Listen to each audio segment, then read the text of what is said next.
তো WhatsApp guys, mister Rana businessman চ্যানেলে তোমাদের সবাইকে ওয়েলকাম জানাচ্ছি।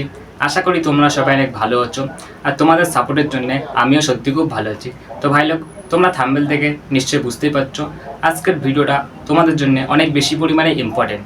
কারণ আজকের এই ভিডিওতে বলা হবে টমেটোর ব্যবসা করে মাসে 30,000 টাকা কী করে ইনকাম করবে। পুরো ফুল ভিডিও নিয়ে তোমাদের জন্য চলে এসেছি। চ্যানেলে যদি নিয়মিত চ্যানেলটাকে সাবস্ক্রাইব করে নিও, লাইক কমেন্ট করে নিও। তোমার একটা সাবস্ক্রাইবে আমি অনেক বেশি পরিমাণে মোটিভেশন পাই। তো আমার সামনে একটা স্ক্রিপ্ট লেখা আছে, স্ক্রিপ্টটা দেখে দেখে তোমাদেরকে অপশানে সব কিছু ভালো করে বোঝাবো যে টমেটোর ব্যবসা কোন জায়গায় বসালে ভালো চলবে, টমেটোর ব্যবসা কত টাকা দিয়ে শুরু করবে, টমেটোর ব্যবসা করে মাসে 30,000 টাকা কী করে ইনকাম করবে, টমেটোর ব্যবসা করতে গেলে কী কী যন্ত্রপাতি অ্যান্ড কী কী জিনিস লাগবে, মানে পুরো ফুল ভিডিও নিয়ে তোমাদের জন্য চলে এসেছি। আজকের ভিডিওটা মোস্ট ইম্পর্টেন্ট তোমাদের জন্য, তাই ভিডিওটা একটু স্কিপ না করে ভিডিওটা লাস্ট পর্যন্ত দেখার চেষ্টা করো। লাস্ট পর্যন্ত দেখে টমেটোর ব্যবসা করে মাসে 30,000 টাকা ইনকাম করো। তো আজকে আর বেশি কথা বলবো না, ভিডিওটা এখানে চালু করে দিচ্ছি। তো সবার প্রথমে একটা জিনিস তোমরা বুঝে নাও, টমেটোর ব্যবসা করছো, বাট টমেটোর ব্যবসা কোন জায়গায় ভালো চলবে। আমি তোমাদেরকে 5-6টা জায়গার নাম বলবো। এখন 5-6টা জায়গার মধ্যে যে কোনো একটা জায়গা চুজ করে সবার প্রথমে তুমি টমেটোর ব্যবসাটা বসিয়ে দাও। আরও অপশানে সব কিছু আমি তোমাদেরকে ভালো করে বোঝাবো, ঠিক আছে? তো কিছু জায়গার নাম বলছি, মোস্ট ইম্পর্টেন্ট, একটু শুনে যাও। 1 নম্বর, তোমরা হয়তো দেখেছো বড় বড় সবজির বাজার থাকে। ওরকম বড় একটা সবজির বাজারের মধ্যে কত বেশি পরিমাণে লোকজন আসে তোমরা নিশ্চয়ই দেখেছো। তাই এরকম একটা বড় বাজারের মধ্যে তুমি যদি একবার এই টমেটোর ব্যবসাটা চালু করে দিতে পারো, অনেক ভালো পরিমাণে তোমার ইনকাম হবে, ডেইলি ভালো পরিমাণে কাস্টমার আসবে। আর তোমরা হয়তো দেখেছো ঠেলাই করে বা ভ্যানে করে সবাই সবজি ফল ইত্যাদি বিক্রি করে। তুমিও কিন্তু এই ভ্যানে করে টমেটো বিক্রি করতে পারো, অনেক ভালো পরিমাণে কাস্টমার আসবে, ডেইলি ভালো পরিমাণে ইনকাম হবে। আর তুমি যদি ভাবছো এখন বর্তমানে দোকান ভাড়া করে কোনো ব্যবসা চালু করার ইচ্ছা আছে, তাহলে দোকান ভাড়া করে কিন্তু এই টমেটোর ব্যবসা শুরু করতে পারো, অনেক ভালো পরিমাণে ইনকাম হবে, ঠিক আছে? আর তুমি যদি গ্রামে থাকো, তোমার গ্রামের আশেপাশে যদি ভালো একটা জায়গা থাকে যেখানে আর কি টমেটোর ব্যবসাটা দিলে চলবে, সেখানে তুমি বসিয়ে দিতে পারো। বা তোমার গ্রামের আশেপাশে যদি বড় একটা বাজার থাকে বা নর্মালি ছোটো কোনো বাজার থাকে, সেখানেও তুমি দিয়ে দিতে পারো এই টমেটোর ব্যবসাটা, অনেক ভালো পরিমাণে ইনকাম হবে।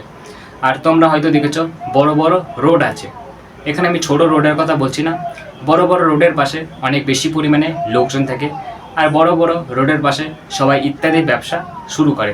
তুমিও কিন্তু বড় বড় রোডের পাশে এই টমেটোর ব্যবসা শুরু করতে পারো, অনেক ভালো পরিমাণে কাস্টমার আসবে, ডেইলি ভালো পরিমাণে প্রফিট হবে। আর টমেটো এখন অনেক বেশি পরিমাণে ডিম্যান্ডে চলছে, সবাই আর কি তরকারিতে এখন ব্যবহার করছে। তো টমেটোর ব্যবসা করলে লস খাবে না, লাভই খাবে সব সময়। আর তুমি যদি শহরে থাকো, শহর বা টাউন যাই বলা হোক, তুমি যদি শহরে থাকো, তোমার শহরের আশেপাশে যদি বড় একটা বাজার থাকে বা নর্মালি ছোটো কোনো বাজার থাকে, সেখানে তুমি এই টমেটোর ব্যবসা খুলে দাও, অনেক ভালো পরিমাণে কাস্টমার আসবে, ডেইলি ভালো পরিমাণে প্রফিট হবে। বা তোমার শহরের আশেপাশে যদি এমন একটা জায়গা থাকে যেখানে আর কি টমেটোর ব্যবসাটা দিলে চলবে, সেখানেও তুমি দিয়ে দিতে পারো। বা তোমার শহরের আশেপাশে যদি একটা ভালো একটা দোকান থাকে, ওই দোকানটা ভাড়া নিয়েও তুমি চালু করে দিতে পারো, ঠিক আছে? আর তোমরা হয়তো দেখেছো বড় বড় শহর আছে, কলকাতা, দিল্লি, এরকম বড় বড় শহরের মধ্যে বড় বড় সবজির বাজার বসে।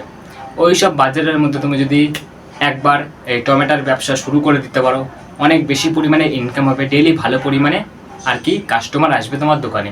আর আমাদের শেষ অপশান তোমরা হয়তো দেখেছো বড় বড় স্টেশন আছে, যেমন শিয়ালদা, ব্যারাকপুর, এরকম বড় বড় স্টেশনের পাশে অনেক বেশি পরিমাণে লোকজন আসে। তাই এরকম একটা ভালো বড় অ্যান্ড সুন্দর দেখে স্টেশন চুজ করে তুমি যদি একবার এই টমেটোর ব্যবসা শুরু করে দিতে পারো, অনেক ভালো পরিমাণে কাস্টমার আসবে তোমার দোকানে, ঠিক আছে? তো আমি তোমাদেরকে কিছু জায়গার নাম বললাম, এইসব জায়গার মধ্যে যে কোনো একটা জায়গা চুজ করে সবার প্রথমে দোকানটা তুমি বসিয়ে দাও। আরও আমি সব কিছুই বলছি। তো 2 নম্বর অপশানে আছে আমাদের টমেটোর ব্যবসা করছো, বাট টমেটোর ব্যবসা করতে গেলে কী কী যন্ত্রপাতি অ্যান্ড কী কী জিনিস লাগবে সেইগুলি তোমাদেরকে এখন ভালো করে বলবো। 1 নম্বর, ওজন মাপার মেশিন, যেটাকে মোস্ট ইম্পর্টেন্ট, ঠিক আছে? তুমি যেই কাস্টমারকে আর কি টমেটোগুলো বিক্রি করবে, ওজন মেপে তারপরে তো বিক্রি করবে, তার জন্য ওজন মাপার মেশিনটা অনেক বেশি পরিমাণে তোমার দরকার। তারপরে প্লাস্টিকের 4-5টা বড় বড় ঝুড়ি কিনে নাও, যেগুলো আর কি টমেটোগুলো রাখার জন্যে। তারপর তোমার লাগবে প্লাস্টিক বা ক্যারি প্যাকেট যাই বলা হোক। তুমি যে কাস্টমারকে টমেটোগুলো দেবে একটা প্লাস্টিক বা কেরি প্যাকেটে করে, তারপরে তো দেবে, ওই জন্য প্লাস্টিকটা দরকার তোমার। তারপরে তোমার দরকার হচ্ছে ক্যালকুলেটর, অনেক তাড়াতাড়ি হিসেব করার জন্য অনেক কাজে লাগবে। আর তুমি যদি ভাবছো এই টমেটোর ব্যবসা একটা দোকান নিয়ে শুরু করার ইচ্ছা আছে, তাহলে তোমার লাগবে লাইট প্লাস ফ্যান, তার সাথে সাথে কারেন্টের বোর্ড প্লাস কারেন্টের তার, ঠিক আছে। তারপরে একটা চেয়ার নিয়ে নিও নিজে আর কি বসার জন্য তোমার। তারপর ক্যাশ বক্স লাগবে টাকা রাখার জন্যে। তারপর ব্যানার, যেটা কি মোস্ট ইম্পর্টেন্ট। আমি একটা এক্সাম্পল দিচ্ছি, আমার নাম যেমন রানা, রানা টমেটোর দোকান, এরকম তোমার নাম দিয়ে একটা ব্যানার টানিয়ে দাও তোমার দোকানের সামনে, অনেক ইউনিক লাগবে, অনেক সুন্দর লাগবে, ঠিক আছে। তো আমি অনেক কম টাকার মধ্যে কিছু যন্ত্রপাতির নাম বললাম, আশা করি তোমরা অনেক কম টাকার মধ্যেই বুঝেছো, ঠিক আছে। তো একটু কিনে নিও যদি ব্যবসাটা করতে চাও। তো 3 নম্বর অপশানে আছে আমাদের টমেটোর ব্যবসা করছো, বা টমেটো কোথা থেকে কিনে এনে তারপরে বিক্রি করবে, ঠিক আছে, সেটাই তোমাদেরকে ভালো করে এখন বোঝাবো। আমি 4টে মতন অপশান বলবো, 4টে অপশানের মধ্যে যে কোনো একটা অপশান চুজ করে তুমি টমেটো কিনতে পারো। 1 নম্বর, কোনো একটা বড় সবজির বাজারে চলে যাও ভোরবেলা 4টে থেকে 5টার সময়, ওখান থেকে অনেক কম দামে তুমি টমেটো কিনে আনো আর নিজের ব্যবসাতে অনেক বেশি দামে বিক্রি করো। আর 3 নম্বর পার্ট, 2 নম্বরটাকে বলে দিচ্ছি। 2 নম্বর, তোমরা হয়তো দেখেছো গ্রামের মধ্যে অনেক গ্রামের মধ্যে অনেক কৃষক আছে যারা আর কি টমেটোর চাষ করে, তাদের কাছ থেকে অনেক কম দামে টমেটো কিনে আনো আর নিজের ব্যবসাতে অনেক বেশি দামে বিক্রি করো। আর 3 নম্বর, তোমরা হয়তো দেখেছো অনেক শহর আছে, কলকাতা, দিল্লি, এরকম বড় বড় শহরের মধ্যে বড় বড় আর কি সবজি ফলের বাজার বসে।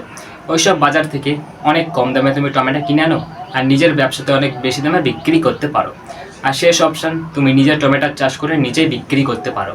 তো আমি কি 4টে মতন অপশান বললাম, আশা করি তোমাদের ভালো লেগেছে। 4টে অপশানের মধ্যে যে কোনো একটা অপশান চুজ করে তুমি টমেটো কিনতে পারো। তো এবার একটা জিনিস ভালো করে বোঝো, টমেটোর ব্যবসা কত টাকা দিয়ে শুরু করা সম্ভব। তুমি যদি ভাবছো টমেটোর ব্যবসাটা আর কি অনেক ছোটোভাবে চালু করার ইচ্ছা আছে, তাহলে তোমার লাগবে 10 থেকে 20,000 টাকা। আর তুমি যদি ভাবছো টমেটোর ব্যবসাটা আর কি মিডিয়াম খরচাতে চালু করার ইচ্ছা আছে, তাহলে তোমার লাগবে 30 থেকে 40,000 টাকা। আর তুমি যদি ভাবছো টমেটোর ব্যবসাটা আর কি অনেক বড়োভাবে চালু করার ইচ্ছা আছে, তাহলে তোমার লাগবে 50 থেকে 60,000 টাকা, পুরো ক্লিয়ার।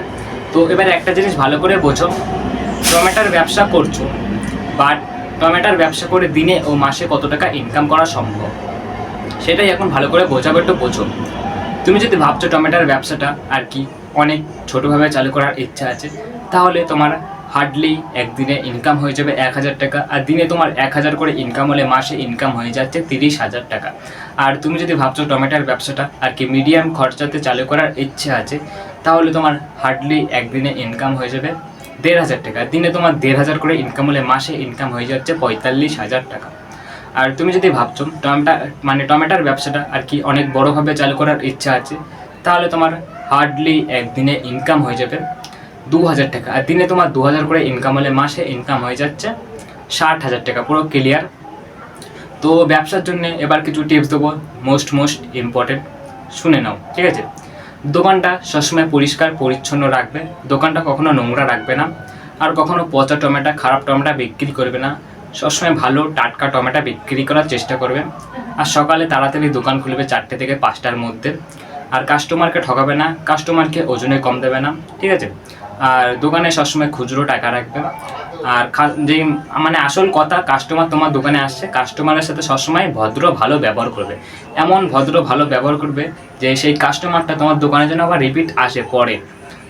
এমন কোনো কাজ করবে না কাস্টমারের সাথে, এমন অভদ্র কাজ করবে না যে কাস্টমারটা তোমার দোকানে আর কোনোদিনই আসবে না, ঠিক আছে। তাই ভদ্র ভালো ব্যবহার করবে, এটাই আর কি বলবো।